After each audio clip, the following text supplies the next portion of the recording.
Hey guys, and welcome back to Battlefront Updates and a quick little news update with some things I wanted to highlight from today's update. First, some things that some of you might have missed that I thought was really neat and wanted to show off, as well as a little bit of news and responses from Ben and the developers regarding a few things that have concerned people in the patch.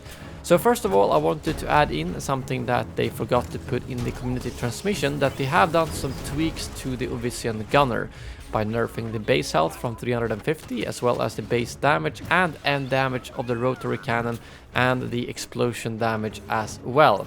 So I thought the gunner was definitely in need of a tweak, so I'm glad that they got that in there. They probably just forgot to add it to the patch notes, so I wanted to bring it up here in case you're confused why it feels a little bit weaker.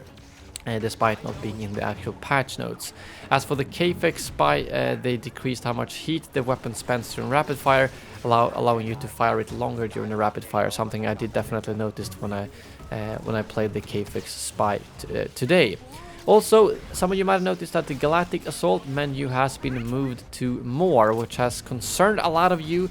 Personally, I don't think it's a big issue. It's still the same amount of clicks to actually get to Galactic Assault. And Ben did respond out on Reddit saying that they're basically focusing on the game modes that have the most players, which is said to be Supremacy, Heroes vs Villains, and Co-op as of right now.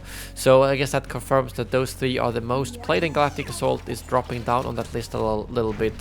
And that's why it's not being focused on the main menu the same way anymore. And I think that's fair. If you still want to play Galactic Assault, you can still go in there and do so. But I would just imagine that the Galactic Assault popularity will probably drop down even further next month when we get the original trilogy Supremacy as well, as then you will have it all completed.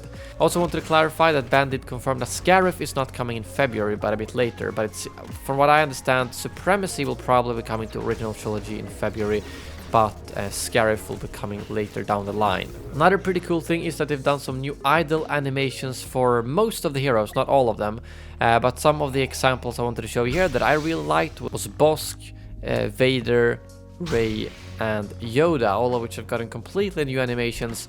I mean, it's just a minor thing, but still you stare at that menu quite a lot, both in the main menu and when you're waiting to spawn in Heroes vs Villains, so always glad to see some badass new animations for our heroes. Also, another thing, of course, Vader's new choke plus block animation looks really good, and well, makes him just more of a tank, simply put. It's not going to be completely locked when he's choking anymore, but he can still slash away and block those blaster bolts. Lastly, I also wanted to show off some of the emotes.